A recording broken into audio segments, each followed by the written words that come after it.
Bonjour et bienvenue à Entre nous, exclusivement sur les ondes de TV Rogers. Je suis Claude-Andréa Bonny. Je me ferai un réel plaisir de passer la prochaine heure avec vous.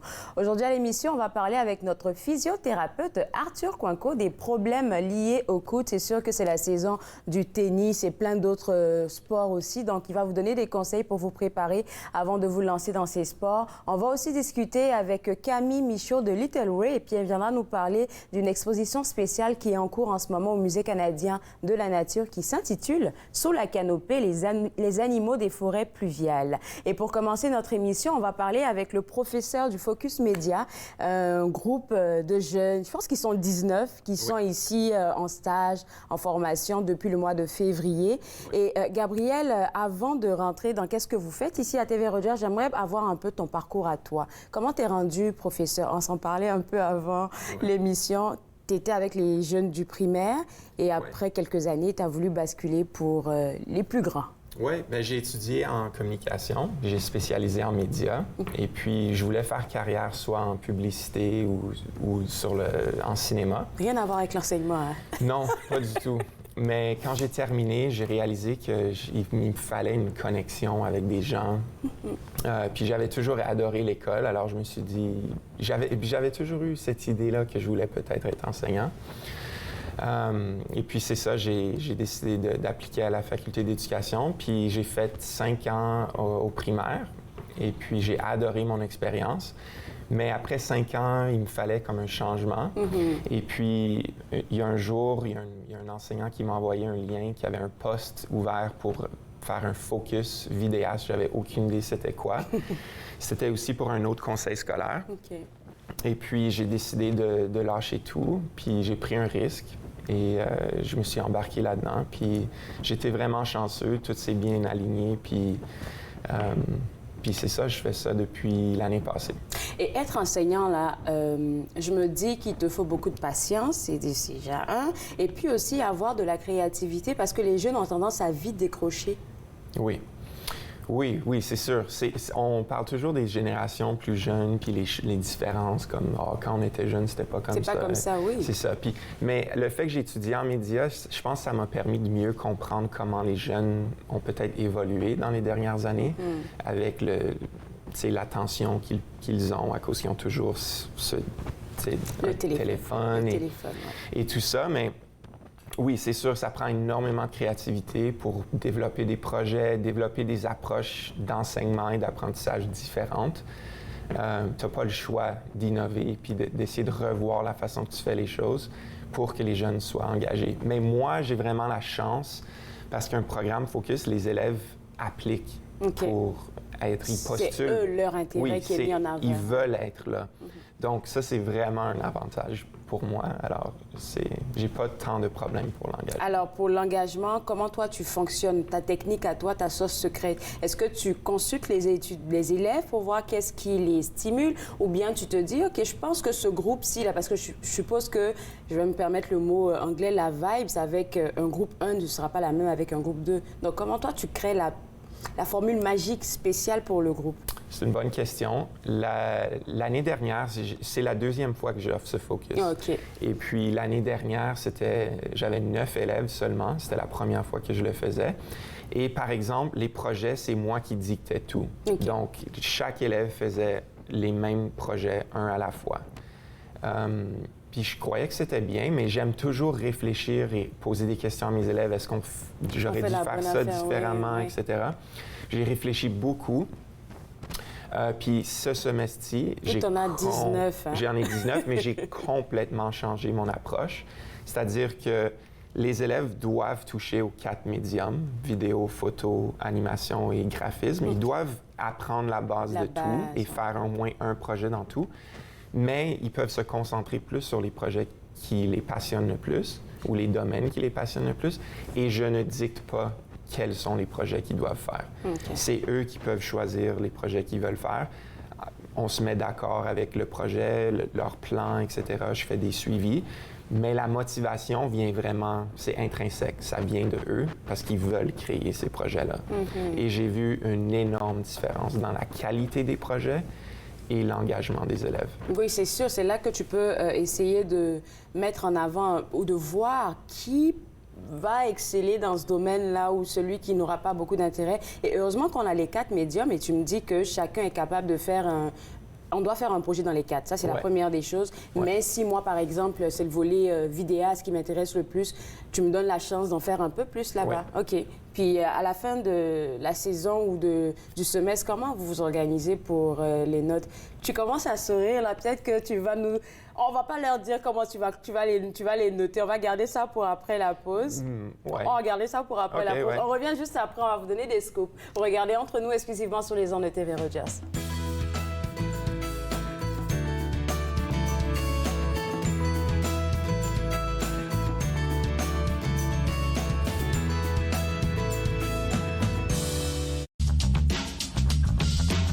Cette émission est présentée par Télé-Élan. Vous êtes enfin aux commandes. Pour en savoir plus, visitez Rogers.com.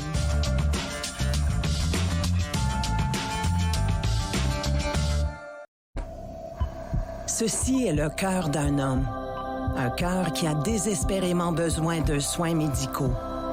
Mais comme 78% des Autochtones sont victimes de racisme dans les soins de santé, ce cœur risque de ne pas obtenir l'aide dont il a besoin.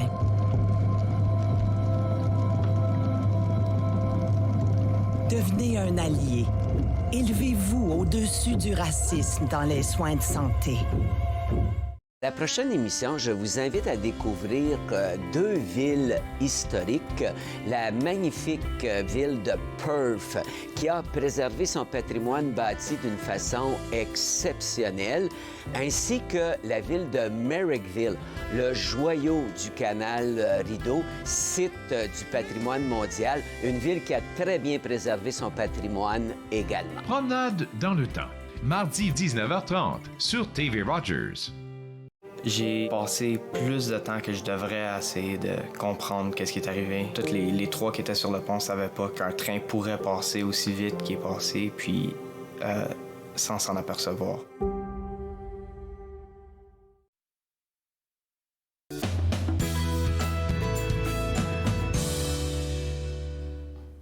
De retour entre nous exclusivement sur les ondes de TV Rogers, on parle toujours du focus média qui est offert dans les écoles du Conseil des écoles catholiques du Centre-Est, le CSECE. Avec moi toujours le professeur Gabriel Marchand qui est le professeur du focus média, avec qui on passe beaucoup de temps ici à TV Rogers, accompagné de Sophia Gagné, une élève du focus média qui va nous parler de son expérience. Mais avant la pause, Gabriel, on voulait leur donner un scoop. Il leur reste quelques jours avant la fin du semestre. Comment tu vas les noter?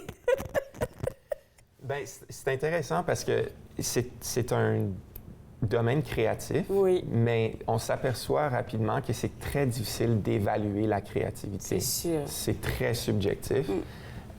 Donc, vraiment, le but, c'est d'évaluer le processus de A à Z d'un projet. Donc, la planification, c'est trouver ses idées, planifier, utiliser un calendrier, puis avoir des preuves des expérimentations et de ce que l'élève fait, puis à la fin, le résultat final. Donc, mais c'est quand même un processus qui est complexe. Ça prend beaucoup de temps à bien le maîtriser, mais... Et puis, je dois suivre 19 élèves en même temps. Bravo. Ouais. Chapeau. Je vais demander à Sophia comment elle trouve son expérience ici à TV Rogers. Je pense qu'il termine à la mi-juin. Ouais. Dans quelques jours, comment tu trouves ton expérience depuis que tu es là en février? C'est sûr, c'est vraiment comme enrichissant pour quelqu'un qui est passionné dans ce domaine-là. On a toute l'opportunité de participer entre nous, entre autres, mais aussi de juste essayer plein d'équipements qu'on n'aurait pas eu la chance si on ne ferait pas le focus. Ça permet vraiment de grandir nos connaissances. Qu'est-ce que ça t'a apporté, toi, personnellement, comme qualité, tu penses? Je pense que ça m'a vraiment fait prendre compte encore plus que c'est ça que je veux faire. Oui, que comme je le savais déjà que je voulais aller en réalisation, mais là, ça m'a prouvé que, OK, je m'en vais dans une bonne place. C'est vraiment ça que j'aime, puis c'est ça. J'ai eu à poser la question à tes collègues, je pense la semaine passée, Ron et Rama. Ouais. Ron et Rama. Puis je leur ai demandé qu'est-ce qu'ils trouvaient le plus difficile ou le plus facile à faire dans la réalisation d'une émission. Ron m'a partagé, lui, ses affaires, mais Erika va pas se fâcher, t'inquiète pas. Dis-nous, qu'est-ce que tu trouves difficile? Moi, par exemple, j'aime pas la gym. La caméra qui bouge tout le temps. Je pense que qu'est-ce qui est plus difficile, oui. Ouais, je pense que le plus difficile, ça serait vraiment il y a tellement de choses à faire, tellement de choses à gérer. Ouais. Donc, vraiment, toute la planification, ça, c'est vraiment c'est un bon bout de choses à faire. C'est compliqué à cause qu'il faut vraiment que tout soit bien organisé pour que ça soit clair lors du tournage. Donc, je pense que c'est ça qui est le plus difficile. Est-ce qu'il y a des élèves, Gabriel, qui sont venus te partager, on ne va pas mentionner qui que ce soit, mais qui sont venus te partager des difficultés qu'ils avaient au niveau peut-être de la réalisation de l'émission ou même de leur propre projet? Oui, je pense que c'est vraiment l'organisation qui est difficile parce que les élèves, c'est un programme vraiment hors de l'ordinaire. C'est pas du tout comme à l'école secondaire. C'est plaisant, c'est créatif, ils ont beaucoup de liberté et de flexibilité, mais ça prend quand même une très bonne organisation parce qu'ils gèrent beaucoup de choses en même temps. Ils ont des analyses critiques à faire, ils ont plusieurs projets, souvent plus qu'un projet à faire en même temps. Ils participent, le coop a plusieurs composantes. Il y a l'émission en direct, il y a des émissions, les épisodes qu'ils créent aussi. Donc, puis on a aussi des formations, des ateliers, on a aussi beaucoup d'invités. Il y a tout le temps plein de choses qui se passent.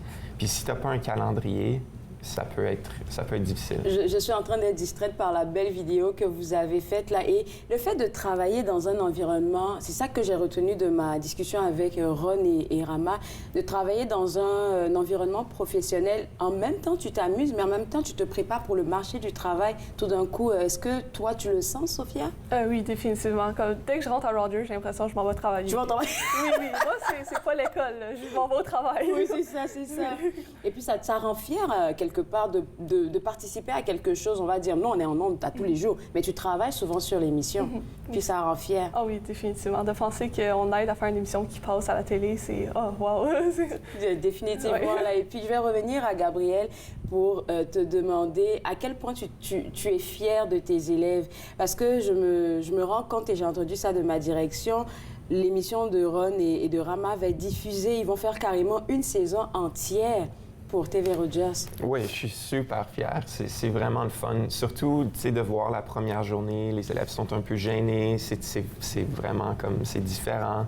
Mais tu vois l'évolution à travers les mois. Puis après 20 semaines, c'est incroyable de voir non seulement les techniques, les habiletés, puis ces compétences-là, mais de voir leur niveau de professionnalisme, de comprendre l'importance d'être assidu, d'être respectueux, etc. C'est vraiment beau à voir. Puis je pense que c'est probablement le point le plus important d'un programme Focus. Ça te permet vraiment de grandir rapidement. C'est ça. Fait que c'est vraiment bien. Et surtout côté professionnel, je vais pas mentionner le nom de cet élève-là, mais à chaque fois que je rentre en studio et que c'est cet élève-là qui doit travailler avec nous, c'est comme dès que je rentre, tu dois mettre ton micro, je dis oui, boss, une seconde, je vais juste m'asseoir un instant, parce qu'ils sont vraiment timés, ils savent exactement qu'est-ce qu'ils doivent faire. Et je pense que c'est ce côté-là que moi j'aime, le fait qu'ils se rendent compte qu'ils sont dans un milieu professionnel et que c'est pas une joke là. Alors c'est quoi, toi, tes souhaits pour cette cohorte-là? Parce que vous terminez bientôt.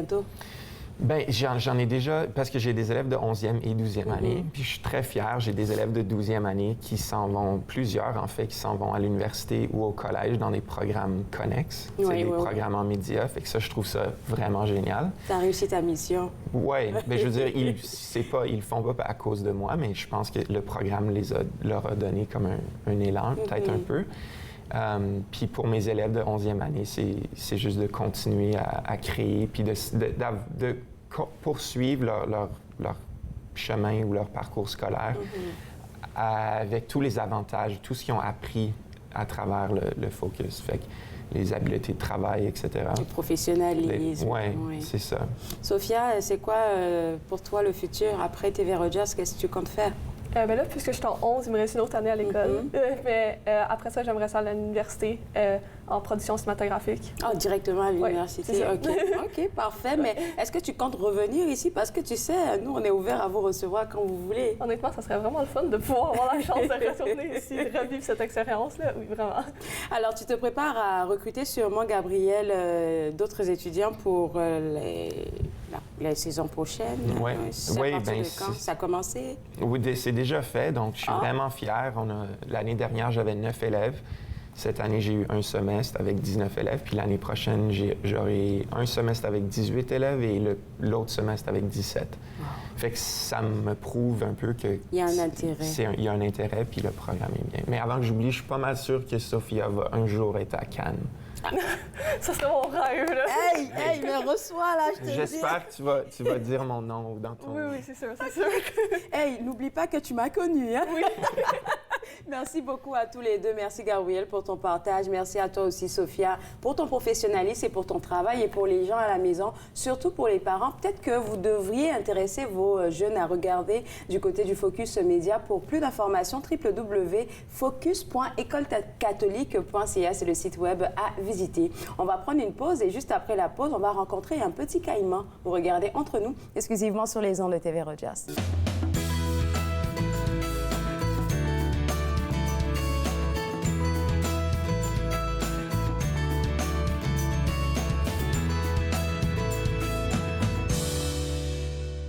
Je m'appelle chef Marc Miron et je vous invite chaque semaine dans ma cuisine. Je vous ferai découvrir des recettes, des plats, des techniques provenant du monde entier. C'est à ne pas manquer. Passion Cuisine, lundi 13h30 sur TV Rogers. Il est question de partage et d'entraide, d'action et d'appartenance. De profiter pleinement de la vie et de rire aux éclats. Nous sommes l'Arche Canada. Nous admirons et partageons tout ce que les gens ont à offrir. Découvrez qui nous sommes dès aujourd'hui. Mettons que ma jeunesse n'était pas sans drogue. Je dis quoi, mon ado? J'aimerais qu'il vive sa jeunesse sans avoir peur de me parler de drogue. C'est possible? Choisir de vivre sa jeunesse sans aucune drogue, est-ce que c'est utopique? Des questions au sujet des jeunes et de la drogue. Jeunesse sans drogue Canada. Pour vous qui pensez ne pas pouvoir bouger, regardez l'émission Restez actif pour la santé avec moi, Joanne Sheridan, tous les jours sur les ondes de TV Rogers. Restez actifs pour la santé, en semaine 9 et 16 heures sur TV Rogers.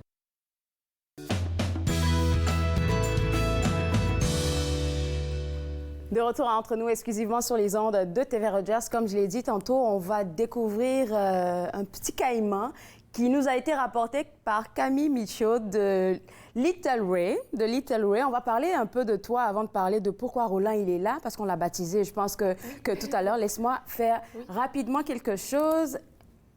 Je pense que j'avais tellement peur du caïman que j'ai oublié d'allumer ton micro. Mais on va parler aussi du partenariat que vous avez avec le Musée canadien de la nature. Tu pourrais juste peut-être te rapprocher un peu plus de nous. Parle-nous un peu de Little Ray. Qu'est-ce que vous faites? Donc, Little Ray, dans le fond, c'est un centre de rescue pour les animaux exotiques. C'est le plus grand en Amérique du Nord. Donc, ça fait environ 25 ans qu'on est ouvert et on sauve vraiment là, tous les animaux comme les reptiles, les mammifères exotiques également, mais en plus petite quantité, mais vraiment beaucoup, là, surtout les reptiles. Donc, caïmans, tous les crocodiliens, les serpents, les tortues, donc tout ça. Et quand tu parles de sauver, est-ce que c'est parce que vous avez des appels d'urgence pour venir chercher un animal ou bien que vous faites vous-même vos recherches? Je ne sais pas. Comment ça fonctionne? Oui, donc dans le fond, c'est un peu de tout. Donc parfois, on reçoit des appels des gens qui disent « je peux vraiment plus m'occuper de cet animal-là, je ne sais pas quoi faire ». Parfois, les gens vont vraiment déposer des animaux à notre porte, donc juste les abandonner, oui, malheureusement. Au moins ça, ils déposent. Oui, exactement. Au moins, on peut les prendre en charge. Parfois, c'est des saisies, donc des ministères de la faune et tout ça, donc dans des zoos privés s'ils ne prennent pas bien soin des animaux ou des gens chez eux. Donc vraiment, là, ça vient d'un peu partout. Est-ce qu'il y a une histoire, toi, en particulier, qui t'a touché depuis que tu travailles avec Little Ray? Vraiment beaucoup. Donc, je vois vraiment de tout. Une histoire en particulier que j'aime beaucoup raconter, c'est celle de Nigel. Donc, on a un crocodile du Nil à notre centre à Ottawa. Donc, en fait, Nigel, il venait d'un autre zoo. En fait, il a été rentré illégalement au Canada, en premier lieu. Lui, oui, ainsi que d'autres crocodiles vraiment d'espèces en danger. Donc, ensuite, où il était, le zoo ne pouvait plus s'en occuper. Donc, ils ont fermé les portes. Et maintenant, bon, ils ont un gros crocodile du Nil d'environ 11 pieds. Donc, qu'est-ce qu'on fait avec ça? Donc, les autres crocodiles, on a réussi à les envoyer à des sanctuaires aux États-Unis. Donc, il peut y avoir des grands espaces ouverts pour pouvoir vraiment vivre leur vie de crocodile. Mais malheureusement, un crocodile du Nil, donc le papier pour pouvoir traverser la frontière n'existe pas. Donc, oui, c'est ça, ils voyagent, c'est exactement. Ça? On ne peut pas juste dire à l'agent des frontières. Regardez pas dans ma valise. Oui, c'est ça. Donc, ça prend beaucoup de papiers, ça prend beaucoup de choses légales pour pouvoir réussir à faire ça. Et ça a été difficile de faire toute cette transition ou transaction là pour le faire rentrer au Canada? En fait, lui, comme je disais, il était déjà rentré, mais on l'a légalisé, en fait, sa présence, c'est ça? Donc, on peut pas... Dans le fond, il est coincé au Canada. Donc, on peut pas l'amener aux États-Unis dans un sanctuaire. Il n'y a pas vraiment de sanctuaire pour les crocodiles au Canada en raison de l'hiver. Donc, il est un peu coincé. On s'en occupe en ce moment, c'est du mieux qu'on peut, mais idéalement, là, on aimerait ça vraiment pouvoir l'envoyer. Comment toi, t'es rendue, je veux dire ton titre, la soigneuse et gardienne des animaux à Little Ray? Puis c'est quoi ta passion? Comment c'est venu tout ça? Donc, ma passion vraiment, c'est m'occuper des animaux. Oui, j'adore. C'est toujours apprendre et souvent s'occuper avec des animaux qu'on ne voit pas tous les jours. Donc, par exemple, on a des tatous. Est-ce que ça date de ton enfance? Est-ce que tu aimais oui. Pas seulement les chiens, les chats, mais autre chose? Oui, donc en fait, j'ai commencé avec les oiseaux. Donc, oui, vraiment, il faut s'éloigner un peu des chiens et des chats là, quand on va avec les serpents. On peut voir avec une araignée, mon Dieu, OK? Donc, c'est ça. C'est vraiment une passion. Et quand on découvre un nouvel animal aussi qu'on n'a jamais rencontré, c'est fascinant. Tu sais, on apprend toujours vraiment là, sur toutes les espèces. Donc, ça n'arrête pas. Et parlons maintenant du partenariat. Oui. On voit les photos parce que c'est des photos de l'exposition que vous avez en cours depuis le 19 mai au Musée canadien de la nature. Et cette exposition s'intitule « Sous la canopée, les animaux des forêts pluviales ». Parle-nous de comment vous avez organisé tout ça et c'est accessible pour les enfants de quel âge? C'est accessible pour les enfants de tous les âges. Tous les âges, Je conseille vraiment de commencer peut-être vers 5 ans pour pouvoir avoir plus d'interactions positives. Mais vraiment, on le fait que ça soit intéressant pour tous les gens, même les adultes. C'est vraiment fascinant, on peut apprendre beaucoup. On parle beaucoup des forêts pluviales parce que sont un peu méconnues. Par exemple, la majorité des gens ne le savent pas, mais on a une forêt pluviale ici au Canada. C'est où ça? En Colombie-Britannique. Okay. Donc, c'est pas juste dans les régions tropicales. La forêt pluviale, c'est vraiment dépendamment du nombre de précipitations, comme le nom l'indique. Mais on parle beaucoup aussi de leur conservation. Donc, pourquoi est-ce qu'elles sont importantes à protéger et quelles sortes d'animaux qu'elles abritent, donc leur biodiversité vraiment. Là, donc, on met l'emphase là-dessus. OK. Je vais te garder avec moi. Oui. On va prendre une pause. Je vais respirer un bon coup parce que juste après la pause, on va avoir M. Roland qui se trouve dans cette petite boîte qui viendra nous dire un petit allô. Restez avec moi, vous regardez Entre nous, exclusivement sur les ondes de TV Rogers.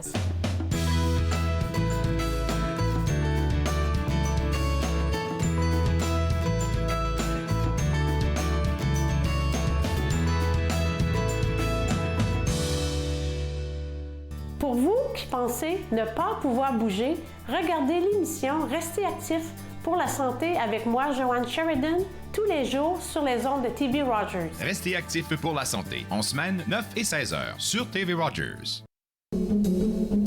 My name is Chase Nicholas. Je m'appelle Chase Nicholas. Je suis Micmac et je joue au hockey.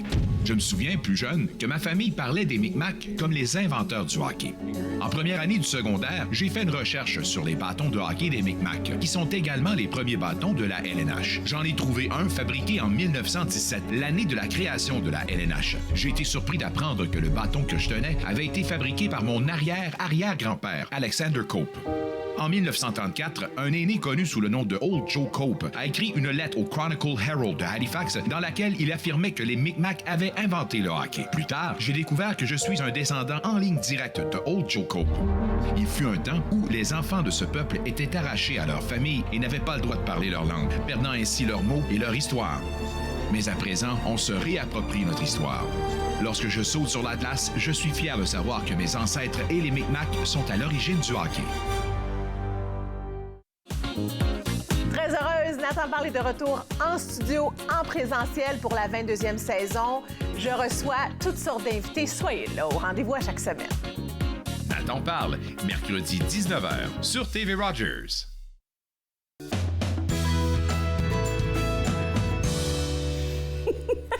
De retour à Entre nous, exclusivement sur les ondes de TV Rogers. Mesdames et messieurs, je suis une grosse peureuse et j'étais en train de dire à l'équipe ici, si quelqu'un se moque de moi, il va sortir du studio parce qu'on va accueillir notre cher invité, Monsieur Roland. Je ne sais pas pourquoi j'ai peur. Camille est là, Camille de Little Ray est là et elle va nous présenter Roland. Alors, Roland, c'est un petit... C'est un caïman de cuvier nain. OK. Donc, il est très jeune, il a seulement 2 ans. OK. Donc, il n'a pas atteint sa pleine grandeur. Donc, les caïmans de cuvier nain, c'est le plus petit de tous les crocodiliens au monde. Donc, ils atteignent seulement 1 mètre à 1,5 mètre de long. C'est quand même gros, mais c'est les plus petits. Oui. OK. Est-ce qu'il est nerveux? Non? Il est un peu agité, mais il est quand même relax dans mes mains en ce moment. C'est juste un nouvel environnement pour lui. Donc, il fait juste faire notre connaissance. Allô? Allô, Roland. Alors, ce genre de caïmans-là, comment vous avez réussi à les avoir? Parce que je sais qu'il y a une histoire de comment il est arrivé chez vous. Oui, donc en fait, Roland, lui, il est né à notre centre. Donc, on a ses parents là, à notre centre à ce Ottawa. moment? Oui, en ce moment. Ils s'appellent Monsieur et Madame Smith. Les parents de Roland. Donc, Roland Smith. Mais souvent, les caïmans comme ça, on les a d'autres centres ou de d'autres zoos. On fait souvent des échanges comme ça. Ou parfois, les gens essayent de les garder comme animal de compagnie. Maintenant, c'est pas un animal qu'on peut vraiment garder dans son bain. Donc, non, je ferais pas ça, là, du tout. Donc, ça prend beaucoup de recherche et ils atteignent quand même une très grande taille et ils ont quand même une forte mâchoire. Donc, c'est pas à prendre à la légère. Mais les gens vont quand même s'essayer. Donc, parfois, malheureusement, ça résulte en des saisies. Donc, parce que c'est un animal illégal à garder en captivité. Donc, il est un petit peu nerveux. Il est un peu nerveux. OK, le pauvre bébé. Alors, dis-moi, il mange quoi, lui? Donc, lui, il mange de la viande. Dans la nature, les caïmans de cuvier nain... Combien en ce moment qu'il mange? Il mange pas de temps. Donc, en fait, à cet âge, on le nourrit principalement avec des invertébrés. Donc, des insectes. On lui donne des criquets, des escargots et tout ça. OK. Quand il va être rendu plus vieux, il va manger beaucoup plus de poissons. Puis on pourrait lui donner aussi du poulet, du bœuf et tout ça. Donc, vraiment une variété. Il est nourri combien de fois à son âge? À son âge, on le nourrit à tous les 2 jours. À tous les 2 jours? Oui, OK. oui. Mais quand il va être rendu plus grand, là, on le nourrit là, 1 fois par semaine, 1 fois par 2 semaines. Donc, pourquoi c'est si espacé? Oui. Donc, les reptiles, en fait, ont un métabolisme beaucoup plus lent que pour les mammifères. Donc, leur digestion est plus lente et ils n'ont pas besoin de manger autant. Ils conservent beaucoup de leur énergie. J'ai l'impression qu'il me regarde ou pas, ou je sais pas. Il regarde tout autour. Donc, vraiment, c'est un nouvel environnement pour lui. Donc, il est un peu... qu'est-ce qui se passe? Qu'est-ce qui se passe? T'es à la télé, mon cher. T'es une star. T'es rendu une star, Roland Smith. Alors, tu me disais que dans l'exposition qui a lieu en ce moment au Musée canadien de la nature, sous la canopée, on va voir les frères et sœurs de Roland là-bas. Oui, donc il y a 2 frères et sœurs de Roland au Musée de la nature, dans leur bel environnement. On peut voir, ils ont une grande mare là, pour nager et un grand espace là, pour se promener. Et puis, qui d'autre qu'on va rencontrer comme animal là-bas? Donc, on va rencontrer Eli, le python réticulé. Donc, le python réticulé, c'est un des plus longs serpents au monde. Eli, il fait juste 11 pieds, donc il n'est pas encore plus long. Je vais juste mettre Roland dans sa boîte. Oui, pour qu'il puisse rester un peu plus calme. Et ensuite, on peut aussi voir Greg. Donc, Greg, c'est un iguane vert. On va également voir un gecko de Nouvelle-Calédonie, un gecko géant. On va voir une mygale, donc une grande tarentule qui est à peu près grosse comme ça. On va également pouvoir voir des boas arc-en-ciel et d'autres lézards. Et évidemment, le clos du spectacle que tout le monde veut voir, c'est Juliette le paresseux. Je pense qu'on avait vu même quelques photos passer. Je ne sais pas si Juliette se trouve là-dedans, je ne sais plus trop. Oui, je pense qu'on avait vu Juliette dans les photos. C'est quoi que les jeunes, ou bien toutes les personnes qui viendront voir cette exposition-là, Little Way, là, c'est quoi que vous voulez que les gens retiennent? Vraiment qu'ils retiennent l'importance de préserver les écosystèmes. Donc oui, on va voir un paresseux, oui, on va voir un iguane, et c'est vraiment des animaux fascinants, puis c'est des animaux vraiment le fun à rencontrer, mais ils ont un rôle à jouer dans leur écosystème, et c'est pas les seuls qui vivent là. Donc vraiment, tous les animaux sont interconnectés, et qu'il ne faut pas juste protéger le paresseux, il faut protéger vraiment tout l'écosystème. Donc vraiment, d'apprécier plus l'ensemble. Est-ce qu'il y aura des interactions? Parce que souvent, je sais qu'il y a possibilité d'avoir des interactions dans une exposition. Est-ce que vous l'avez prévu pour cela? Donc, il ne faut vraiment pas y aller en s'attendant de pouvoir toucher un serpent et avoir des interactions. Je ne ferais pas ça de toute façon. Mais certains veulent vraiment. Donc, il faut vraiment y aller et s'attendre à observer, à apprécier l'animal. On a créé des environnements le plus naturel possible pour eux. En fait. Exactement. Oui, c'est ça, donc, on peut observer leur comportement naturel et comment est-ce qu'ils vont se dérouler. Parfois, il va toujours y avoir un membre de l'équipe de Little Ray sur place et parfois, on peut sortir un animal ici et là. Ça va arriver, mais c'est plus comme une surprise. Donc, il ne faut pas s'attendre à y aller et pouvoir toucher un animal. Définitivement. Mais est-ce que Little Ray, par exemple, vous faites des formations? Parce que tu parlais tantôt de personnes à qui on fait des saisies parce qu'ils ont des animaux de manière illégale. Oui. Donc, est-ce que vous faites des formations pour, enseigner la population sur, écoutez, ces genres d'animaux-là, c'est pas possible de les garder à la maison? Donc, oui, plus ou moins. Donc, dans le fond, on ne va pas faire une formation avec une personne spécifique. Avec un groupe? Oui, exactement. Okay. Donc, on va souvent dans les écoles et on enseigne aux enfants vraiment comment garder un animal de façon sécuritaire et qu'est-ce qui implique garder certains animaux, comme par exemple les tortues, parfois sont très populaires, surtout quand les films de... Elles vieillissent longtemps, oui, exactement. Donc, elles peuvent vivre là, vraiment 50 ans et plus. Là. Donc, c'est vraiment des choses à penser toujours. Donc, on enseigne vraiment aux enfants, quand on adopte un animal, il faut y penser. Il faut vraiment faire nos recherches et tout ça. Donc, c'est enseigner plus comment être responsable en tant que propriétaire. Et je pense qu'avant qu'on fasse l'émission, on en parlait, toi et moi. Là, tu as dit, par exemple, que la race de Roland, ils peuvent vivre jusqu'à 60 ans et plus. Donc, imaginons que, je sais pas moi, toi, tu es 20 ans, 25 ans cette année et que tu veuilles adopter Roland. Il faudrait y penser à longtemps. Est-ce que jusqu'à 80, tu peux t'en occuper? Exactement. Donc, il faut vraiment penser là, sur le long terme. Et si on ne peut pas s'en occuper toujours, il faut penser, bon, qui va pouvoir le prendre en charge. Puis surtout, si c'est un animal illégal, bien, je ne peux pas recommander d'adopter un animal qui n'est pas légal. Donc, c'est vraiment, il faut penser à tout ça. Et puis, comme tu l'as dit au début de l'entrevue, jusqu'à combien de mètres il va grandir, Roland? Donc, 1 mètre à 1,5 mètre, dépendamment. Puis là, tu me dis c'est le plus petit. C'est le plus petit de tous les crocodiles. Aïe, aïe, aïe. Est-ce que c'est la seule race que vous avez là-bas à Little Way? Non, donc comme je mentionnais plutôt, on a un crocodile du Nil également. Du Nil, oui, c'est vrai. Qui est le deuxième plus grand crocodilien au monde. Donc, ils peuvent atteindre 18 à 20 pieds de long. Donc, c'est très, très long. On a aussi des caïmans à lunettes. À lunettes, français, OK. Caïmans à lunettes. Et on a un alligator américain. En fait, j'entends tout ce que tu dis et puis je me dis, OK, tu as beaucoup de force en toi là parce que moi, je suis rapide à crier là, je te dis. Alors, cette exposition est en cours. Donc, l'exposition, je vais rappeler le nom de l'exposition, Sous la canopée, les animaux des forêts pluviales est en cours en ce moment au Musée canadien de la nature jusqu'au 7 janvier 2024. Et du 7 janvier, c'est encore très loin, là. Oui. Donc, ça veut dire que Little Way sera très souvent sur place pour refaire l'environnement de ces animaux-là? Oui, exactement. Pour l'enrichissement des animaux, souvent, on va bouger les choses dans l'enclos. Ça crée des nouvelles odeurs également, puis ça crée des nouveaux environnements. Donc, l'animal va redécouvrir. Donc, ça permet de recréer un peu un environnement naturel aussi, qui n'est pas toujours statique. Donc, ça aide. Camille, il y a une question qui me brûle les lèvres. OK. Qu'est-ce qui te passionne dans ton travail? Oui, je l'ai posé au départ. Tu aimes les animaux, mais il y a forcément quelque chose qui te freine, comme on dit. C'est vraiment la découverte, toujours apprendre. Il y a toujours quelque chose d'intéressant avec mon emploi. Les animaux, justement, c'est un être vivant. Donc, c'est jamais la même chose du jour au lendemain, puis c'est toujours s'adapter à l'animal, puis apprendre, puis toujours faire ce qui est mieux pour l'animal. Donc, c'est passionnant juste parce que c'est jamais la même chose. Surtout qu'il y a des animaux que vous rencontrez là-bas à Little Way, que vous avez pour la première fois. Toi, t'as jamais peur de dire, OK, c'est un alligator ou je sais pas. Non, non, non. Donc, on se fait former. Donc, ils vont pas m'envoyer avec l'alligator la première journée comme initiation. Donc, c'est pas comme ça. Mais quand même, parfois, oui, comme quand j'ai travaillé des tarentules pour la première fois, au début, j'étais comme, je n'étais pas certaine. Mais souvent, c'est parce qu'on ne comprend pas l'animal. Okay, donc, je ne connaissais pas bien les tarentules et maintenant que j'ai appris à les connaître, je les adore. J'en ai même une chez moi. Okay. Donc, vraiment, c'est de la fascination qui se crée. Donc, juste d'apprendre à connaître l'animal. Merci beaucoup pour tout ce partage-là. Et merci de m'avoir permis de vaincre ma petite peur pour Roland. Pour les gens à la maison, www.nature.ca, c'est là que vous allez trouver les informations pour avoir accès à l'exposition intitulée « Sous la canopée ». On prend une pause et juste après ça, on parle d'entrepreneuriat avec Mylène Poirier. Vous regardez entre nous, exclusivement sur les ondes de TV Rogers.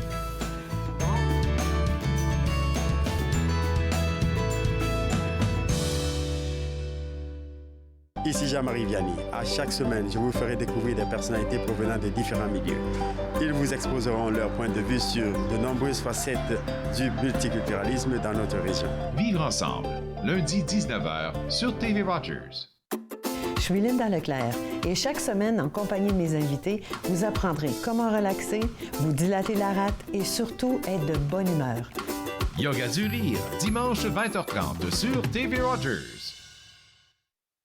L'industrie canadienne du cinéma et de la télévision a besoin d'une main-d'œuvre plus diversifiée, qui offre plus de possibilités aux personnes noires, autochtones et de couleur.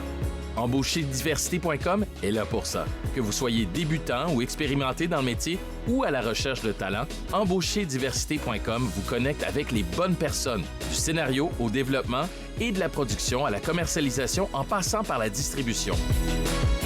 Embaucherdiversité.com, ensemble pour une industrie plus forte.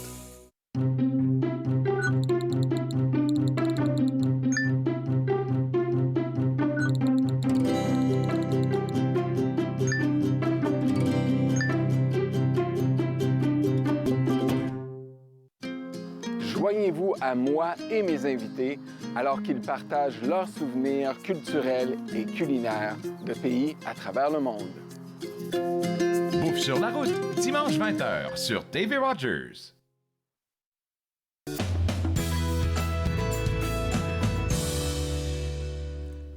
De retour entre nous exclusivement sur les ondes de TV Rogers, on parle des problèmes liés au coude avec le physiothérapeute Arthur Coinco et toujours on fait un peu d'anatomie avant de passer à autre.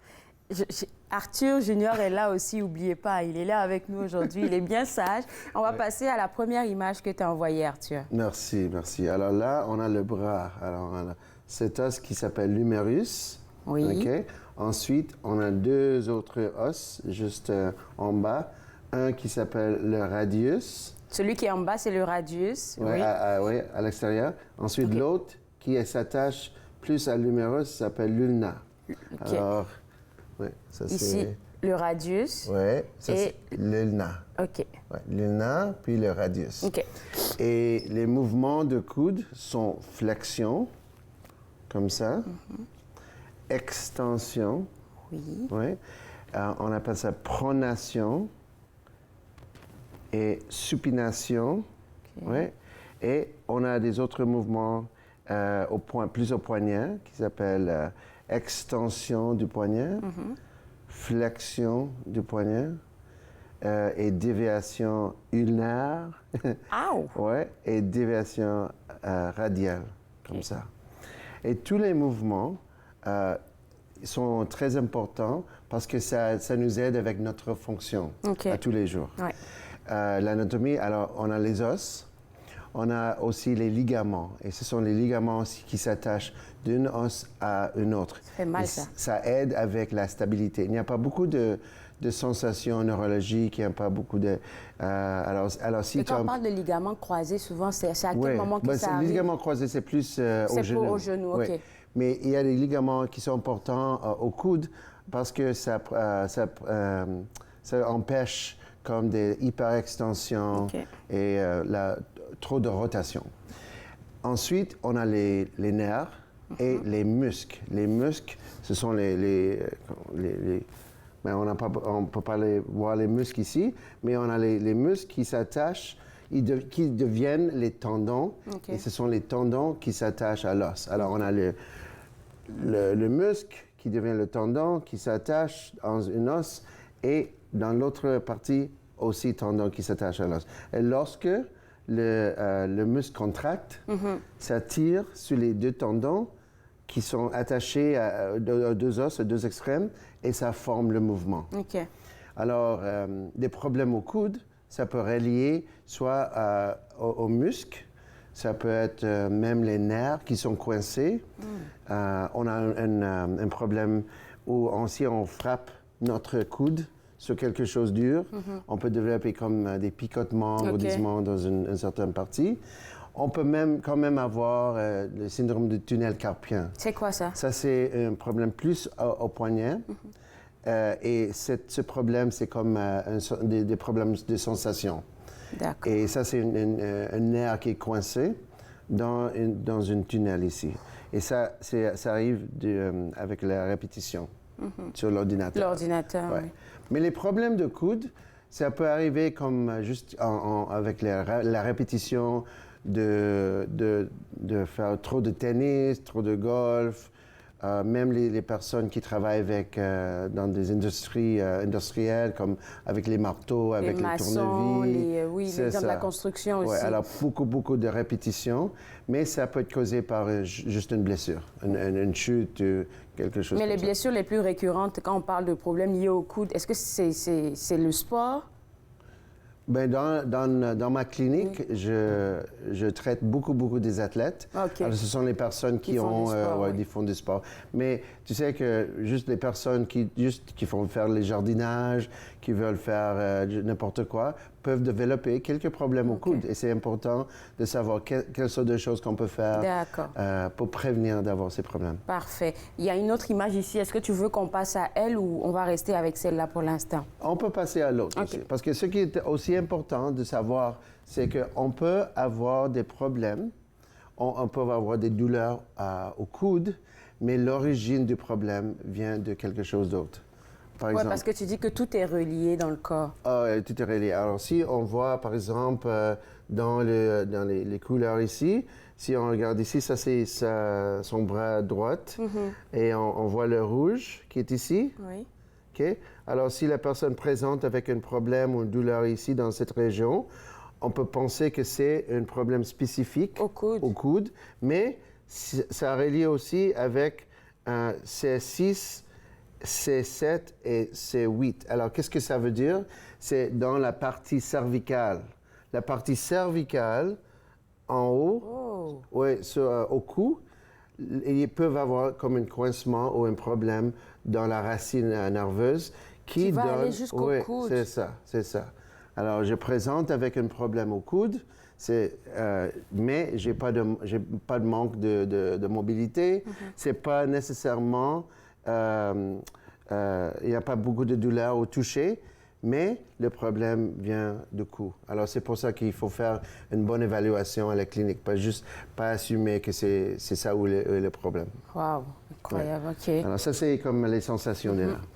Alors, oui, je te laisse continuer ce que tu voulais dire par rapport à notre Arthur maintenant junior. Alors, comme j'ai parlé avant, alors on a le coude, ça fait les différents mouvements, flexion, extension, pronation, et il y a les ligaments qui s'attachent os à os, les muscles qui deviennent les tendons qui s'attachent à os, et tout ça ensemble travaille. Mais aussi, en arrière, on a les vertèbres, la colonne vertébrale. Derrière, on a la partie cervicale. Comme j'ai dit avant, le C6, C7 et C8, alors numéro 6, 7 et 8 de la partie cervicale peuvent causer des sensations neurologiques ou douleurs dans cette partie du coude. Et ça peut aussi donner un peu de faiblesse. Alors, si on fait des tests de force, on peut voir une faiblesse. Mais qu'est-ce qui peut créer ce qui va se passer au C8 et autres qui va rentrer dans le coude? Bonne question. Alors, si on reste trop assis, si on reste trop assis avec flexion, si notre cou est devant nous comme ça, fléchi. L'ordinateur, oui. Alors il y a comme une compression ou même le disque entre le C6 et le C7 qui pousse sur la moelle épinière. Alors, ça peut causer même des problèmes. Alors, on fait l'évaluation de la posture, on fait les mouvements spécifiquement au coude, on fait les tests de renforcement et aussi on va palper le muscle et l'articulation pour voir c'est où exactement le problème. Si c'est le cou, si c'est l'épaule qui cause la douleur ou si c'est spécifiquement au coude. Et de demander des questions comme qu'est-ce qui est arrivé? Oh, je suis tombé sur mon coude. OK, alors peut-être c'est ça qui... Et puis après l'évaluation, on passe aux exercices. Je pense que c'est la partie que j'aime beaucoup. Oui. Donc, on va prendre une pause et juste après, on pourra vous partager des exercices faciles à faire à la maison pour prévenir ou bien pour essayer de calmer vos problèmes au coude. Vous regardez Entre nous, exclusivement sur les ondes de TV Rogers.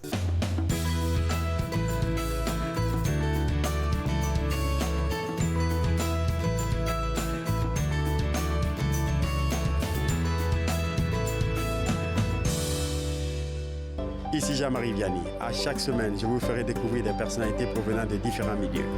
Ils vous exposeront leur point de vue sur de nombreuses facettes du multiculturalisme dans notre région. Vivre ensemble, lundi 19h sur TV Rogers.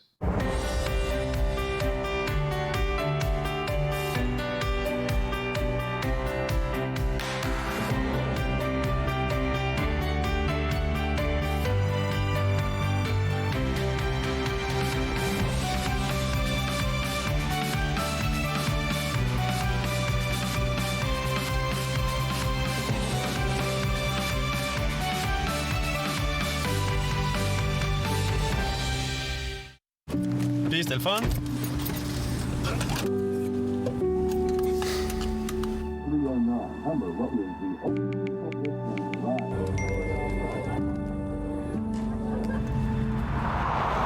Regarde l'auto.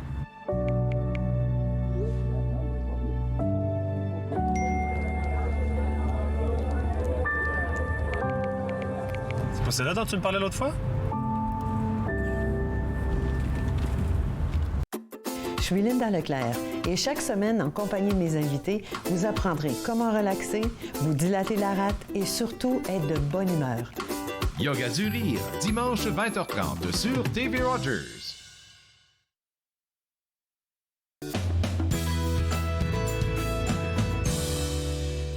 Nous, on a déjà commencé des exercices ici, de retour entre nous exclusivement sur les ondes de TV Rogers. Attendez, je vais déposer ça d'abord. Je suis avec Arthur, on parle des problèmes au coude et là, on va passer aux exercices. Ouais. Tu voulais qu'on commence par ça? Oui, c'est important de faire... D'évaluer. Avant de faire des exercices, avant de faire le traitement, juste avoir des statistiques. Alors, on commence à évaluer ta force de prise. Ma force de prise. Alors, moi, j'ai posé la question à Arthur durant la pause. Il me dit que le nombre normal pour la norme pour une main, ça serait combien? C'est si on dit comme 30 à 40 livres. OK. Par main. Ouais, par main. OK, on va voir qu'est-ce que je suis capable de faire. Je ne triche pas. 30 à 40. Alors là... Ouais. Ça fait combien? C'est bon, 40. 40? Ouais. On va essayer avec l'autre côté et aussi. c'est pareil que tu vas essayer d'évaluer pour les hommes et pour les femmes? Oui. OK. Il y a des stades différents, mais OK. En général, oui. Alors, pourquoi de faire l'évaluation est important? Premièrement, si tu présentes avec le problème d'un côté, OK. alors moi, j'assume que ce côté va être plus faible que l'autre. Oui. OK? Ça, c'est la première chose à penser. Aussi, pourquoi c'est important? Juste d'avoir une base. Parce que si on fait du traitement... Pour savoir où est-ce qu'on est rendu après. Exactement. Okay, alors, si, par exemple, tu dis, « Oh, Arthur, je pense pas que j'ai guéri, j'ai encore de douleur. Okay. Mais si j'évalue ta force, il y a une amélioration. Alors, je te présente, non, il y avait actuellement de progrès. OK, c'est bon. Alors, ça, c'est la première chose que j'ai fait. OK. OK. Après ça, comme on a fait avant, on demande de faire des exercices. Oui. Juste pour voir si tu connais comment le faire. Oui, c'est bon. Ça, c'est les flexions. Flexion. De résistance. Alors, tu vas aller juste comme ça, juste tout le loin comme ça. Oui, c'est bon. Tu peux quand même changer de l'angle. Alors, au lieu de faire comme ça, tu vas tourner comme ça et tu vas faire comme ça. Attention à ne pas me cogner. Wow! Comme ça. OK. Et ensuite, tu peux changer de l'autre comme ça. Et tu laisses comme ça. Ça, c'est plus difficile. Un peu plus difficile, hein? J'ai peur de me cogner le visage. Alors, tu sais pourquoi c'est important? Parce que si on fait les mouvements juste dans une direction, on s'entraîne seulement quelques muscles. Mais il y a des autres muscles qui vont faire le même mouvement, mais juste dans un autre angle. Alors ça, c'est si comme tu vas au gym, ou tu as les accès à ça. Mais si tu n'as pas accès au poids libre comme ça... Pour aller au gym? Ouais. Tu vas prendre un marteau? Oui, tu prends le marteau. OK.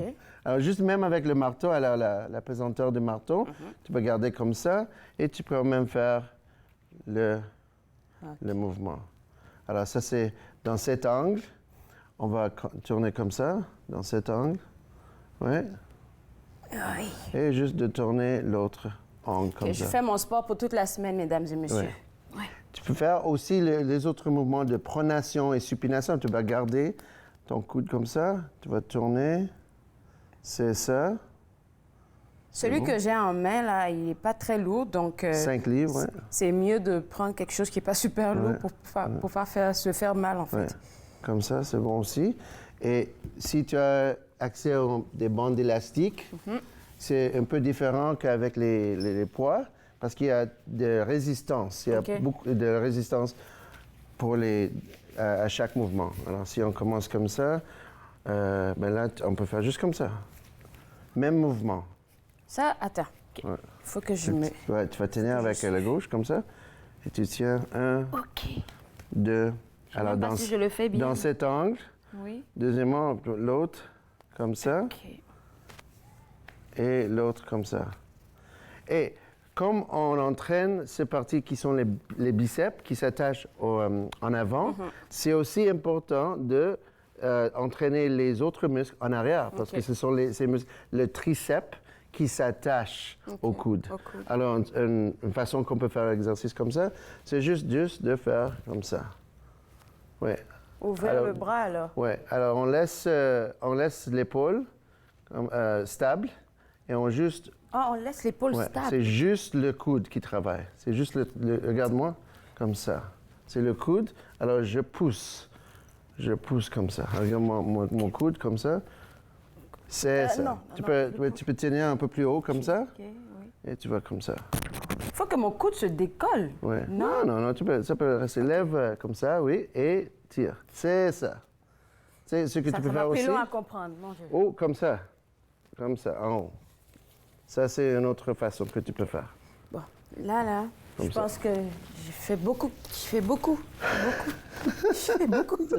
On va passer aux gens qui jouent au tennis, je pense. Oui. Alors, les gens qui jouent au tennis, si ils commencent à jouer le tennis, s'ils n'ont pas la bonne technique... On peut s'échauffer d'abord, t'as dit. Il faut échauffer, de bouger, augmenter la circulation. Mais après ça, s'ils frappent, on appelle ça le revers. Si on frappe avec le revers, on peut frapper avec 2 mains ou avec un main. Alors, s'il frappe avec une main, il a la tendance à développer un problème ici. OK? Et ça arrive parce que si le point de contact, c'est pas dans la bonne position, si c'est pas au centre, si c'est trop croche. Alors là, avec cette répétition d'une mauvaise technique, ça peut causer le coude de tennis. OK? Alors, prendre des leçons avec des instructeurs. On a l'autre qui s'appelle coude de golf. Alors, coude de golf, c'est à l'autre côté. OK? Coude de tennis, c'est ici. Coude de golf, c'est ici. Donc, si quelqu'un vient à la clinique et puis qui dit « Oh non, j'ai un point ici », tu sais directement que c'est le coude du tennis ou le coude du golf. Oui, alors, c'est parce que ça, c'est coude de tennis, ça, c'est coude de golf, mais ce n'est pas nécessairement les deux sports qui causent ça. Alors, il peut faire juste n'importe quoi, et ça cause ça. Et c'est important de faire l'évaluation, de faire le mouvement. Alors, ce sont ces muscles qui font flexion de poignet, qui s'attache ici. Et juste comme si on joue au golf, si la technique n'est pas bonne ou s'il frappe comme le gazon, peut-être ça cause le problème de coude. Mais il y a une autre condition. Ça m'a étonné. Tu as dit coude du tennis, coude du golf, et là tu nous parles de... Avec une... Coude. Ça, Coude de promener le chien. Ça, c'est nouveau, ça. Oui. Alors, actuellement, il y avait une patiente qui est arrivée à la clinique aujourd'hui. Elle se présente avec ça. Et là, qu'est-ce que ça veut dire? OK. Alors, elle tient sur la laisse. Oui.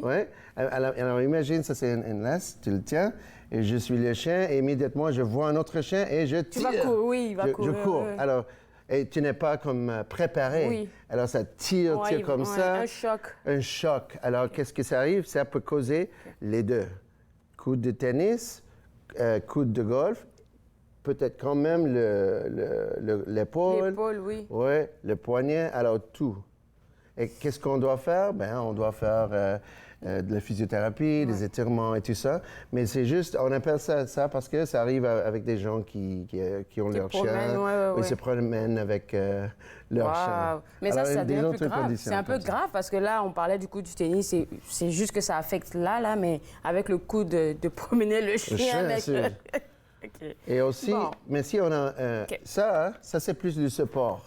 Alors si on veut avoir plus de stabilité ou support, on peut mettre ça sur notre bras. C'est juste comme un support pour le coude. Pour tout, pour le sport, pour aller promener son chien, tout ça? Oui, c'est ça. Alors là, tu dois juste...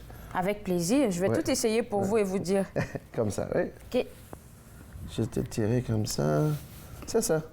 Ah, OK. Ouais. Et qu'est-ce que ça fait concrètement? Alors, ça donne un peu de chaleur, de support, un peu de stabilité. OK? Et ça te donne un peu plus de confiance quand tu vas faire tes exercices ou ta activité. OK? Alors ça, c'est juste un exemple. C'est pas... Ça, c'est pour prévenir, en fait. Prévenir. C'est pas nécessairement quelque chose que tu dois porter à tous les jours ou pour à la fin de ta vie. C'est pas un style, mesdames et messieurs. C'est vraiment pour prévenir. Juste en cas que tu as un peu peur et tu veux avoir un peu plus de stabilité ou de protection. OK. OK? OK. Et quoi aussi? Ouais, on va tirer ça, excuse-moi. Oui. Et si tu as accès à une balle de tennis, qu'est-ce que tu peux faire? Tu peux faire de masser. les massages. De masser, le massage. Ici, juste les muscles qui s'attachent au coude. Comme ça, c'est excellent. Oui, je vais profiter pour masser le cou, là, et puis on va aller à la pause. On revient juste après. Ouais. Je vous garde avec moi, vous regardez Entre nous, exclusivement sur les ondes de TV Rogers.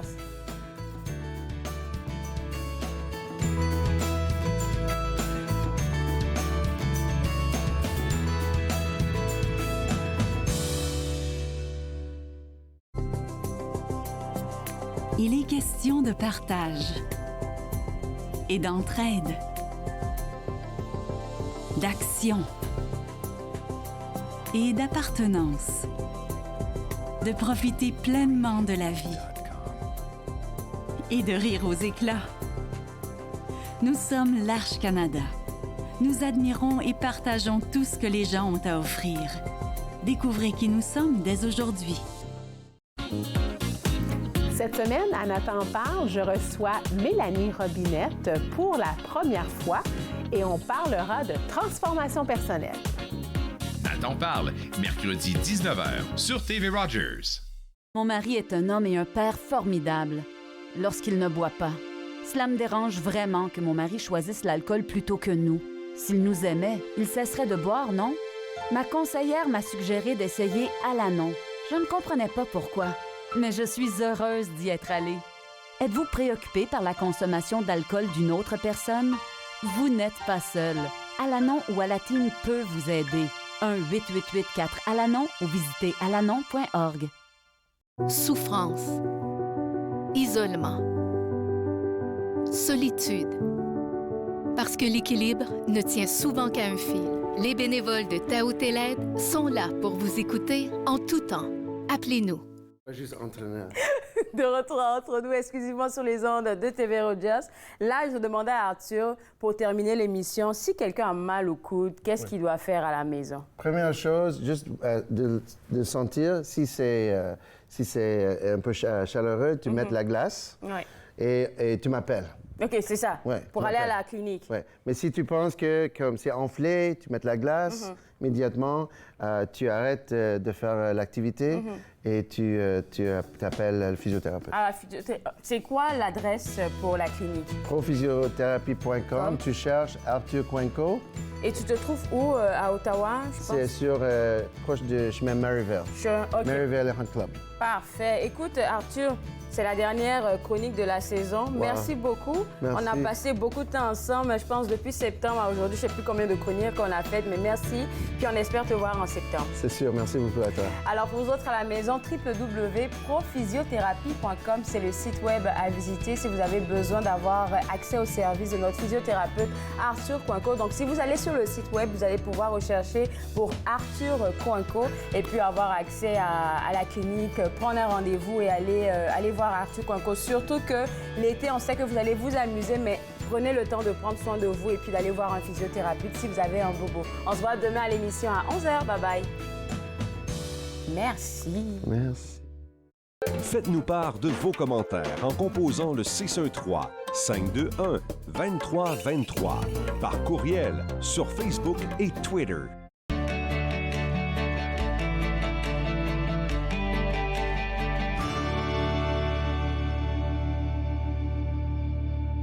Quand tout s'est arrêté, nos divertissements se sont rétrécis à la grosseur de nos écrans. Avec la majorité des mesures sanitaires levées, la vie reprend son cours et nos artistes retournent finalement sur scène. C'est l'occasion d'encourager notre langue, notre culture et tout ça passe par les arts de la scène. Les salles de spectacle membres de Réseau Ontario disposent maintenant d'équipements spécialisés pour rendre les lieux sécuritaires pour tous. Ensemble, en personne, c'est tellement mieux. On peut souffrir, être blessé, être écorché, ralenti, désemparé.